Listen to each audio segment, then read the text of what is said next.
Olá pessoal, eu sou o professor Peruca e essa é a aula de número 9 de Meteorologia Aeronáutica. O assunto de hoje são os hidrometeoros e litometeoros. Vamos lá?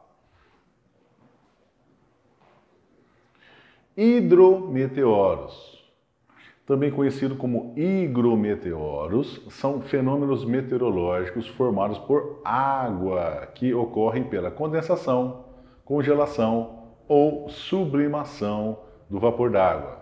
Classificam-se em depositados, que são os hidrometeoros que se formam sobre uma superfície, e dentre os depositados podem ser o orvalho, que são gotículas de água que se formam pela condensação do vapor d'água em contato com uma superfície resfriada pela radiação terrestre noturna. Só para ficar mais claro aqui, pessoal, os chamados hidrometeoros são os diversos aspectos diferentes da água presente na atmosfera terrestre, tá? Sempre que a gente fala de água, nós vamos ver a palavra hidro, e a palavra meteoro representa que elas estão dentro da nossa atmosfera. E em se tratando da maneira como elas se apresentam, elas podem se apresentar de três formas diferentes, os chamados depositados, os suspensos e os precipitados, tá? A gente começou a falar aqui a respeito dos depositados, ou seja, são aquelas que se depositam sobre uma superfície mais resfriada, e o primeiro deles é o orvalho. Para vocês entenderem melhor o orvalho, isso faz parte da vida, do dia a dia da vida da gente, né? Se nós pegarmos, por exemplo, um copo de água gelada da geladeira, depois de alguns minutos a gente observa que na parte externa do copo começa a se formar uma série de gotas, né?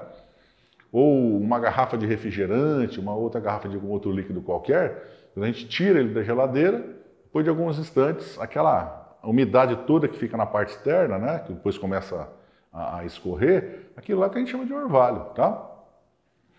Então, de onde que surgiu essa água que fica na parte externa dos objetos? Na verdade, essa água ela está presente no ar atmosférico. E quando é em contato com uma superfície resfriada, o que acontece? Ela muda de estado.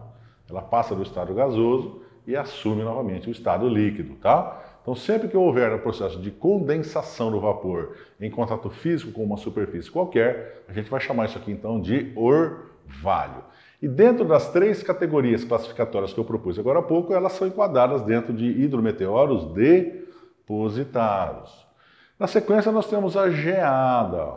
É uma camada fina de gelo que se forma pela sublimação do vapor d'água em contato com uma superfície resfriada pela radiação terrestre noturna. É evidente que a temperatura dessa superfície deve estar a 0 grau ou menos. Também tem origem pelo congelamento do orvalho. Então a chamada geada é quando o vapor d'água existente na atmosfera entra em contato com uma superfície que ela esteja a 0 grau ou menos. Então ao invés dela passar para o estado líquido, esse vapor d'água ele já congela, né? Então haverá um processo aí de sublimação do vapor d'água. Então vamos supor que você tenha pego aí uma garrafa de refrigerante, uma cerveja, né? Que você colocou no congelador lá, deixou por bastante tempo, quando você tira, fica aquela casquinha de gelo, né? Na parte externa da garrafa, aquela casquinha de gelo na verdade, então é a geada, tá? Então é a passagem do vapor d'água diretamente para o estado sólido, né? Através do processo de sublimação. Então o orvalho e a geada são hidrometeoros e eles são enquadrados então como hidrometeoros depositados. Agora nós temos os chamados hidrometeoros em suspensão, né?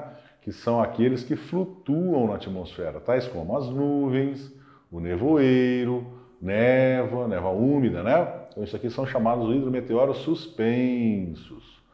A primeira a ser tratada será a névoa úmida. A gente conhece a névoa úmida aí através de códigos meteorológicos, através do símbolo BR, né? De breeze em inglês. É um conjunto de microscópicas gotas d'água suspensas na atmosfera, provoca uma redução da visibilidade e é frequentemente